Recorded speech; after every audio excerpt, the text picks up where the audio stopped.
বাড়ির আজকে প্রথম ছাদ ঢালাই, আর সেই ছাদ ঢালাই উপলক্ষে বাড়ির কাজ শুরু হয়েছিল প্রায় 2 মাস আগে। এই মিস্ত্রিরা মাটি খনন করে পিলারগুলো বসানোর কাজ করছে। আর পিলার খোঁড়ার পরে যে মাটিগুলো বেরোচ্ছে সেগুলোকে আবার সরানো খুবই জরুরি, না হলে কাজ করতে অসুবিধা হয়। সেগুলো আবার সরিয়ে দিচ্ছি। আজকে প্রথম পিলার বসানো হচ্ছে। আমার মাকে নিয়ে এসেছি, মা মাধ্যমেই আমি প্রথম মশলা দিয়েছি। ধীরে ধীরে টাই বিম হয়ে গেছে, নিচের যে বিমটা গ্রেড বিম সেটা হয়ে যাওয়ার পরে এখন ট্যাঙ্কি গাঁথাই চলছে।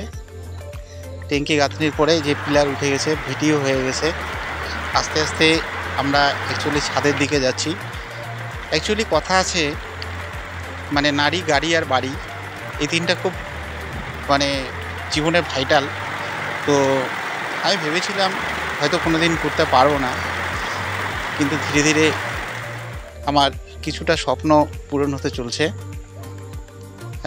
এই জন্য মহান আল্লাহ তাআলার কাছে কৃতজ্ঞতা জানাই।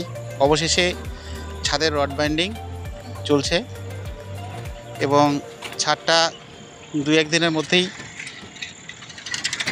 ঢালাই করা হবে। মিস্ত্রিরা শেষ প্রস্তুতি নিচ্ছে।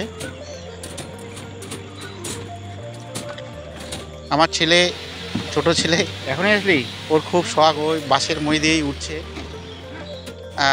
আজকে ছাদ ঢালাই, এই উপলক্ষে মৌলানা সাহেবকে ডেকেছি।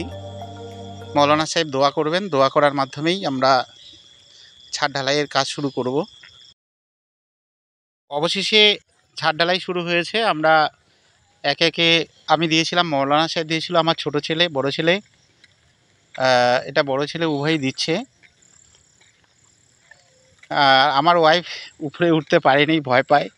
কারণটা কি, আমার বিল্ডিংয়ের সিঁড়িটাই বানানো হয়নি, কারণ সিঁড়িটা যেখানে হবে সেখানে আমার ঘর আছে। এই অবস্থায় বাঁশের সিঁড়ি দিয়েই উঠছি আমরা। উঠে এখানে কাজ হচ্ছে, যে দোয়া হচ্ছে।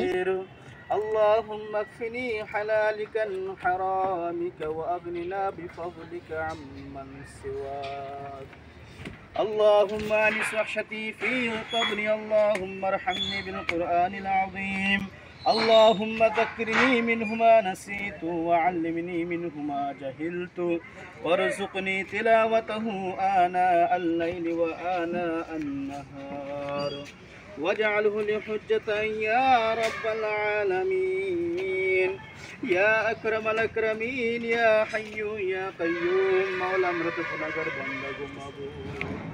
আয় আল্লাহ, রাতের অন্ধকারে দিনের আলোতে জানা অজানা হুশে বেহুশ আল্লাহ কতই না গুনাহ করেছি গো মাবুদ। আল্লাহ, আমাদের গুনার দিকে লক্ষ্য না করে গো মাওলা, তোমার আখির নবীর উম্মত হিসাবে আল্লাহ আমাদের গুনাহগুলিকে আল্লাহ তুমি মাফ করে দাও।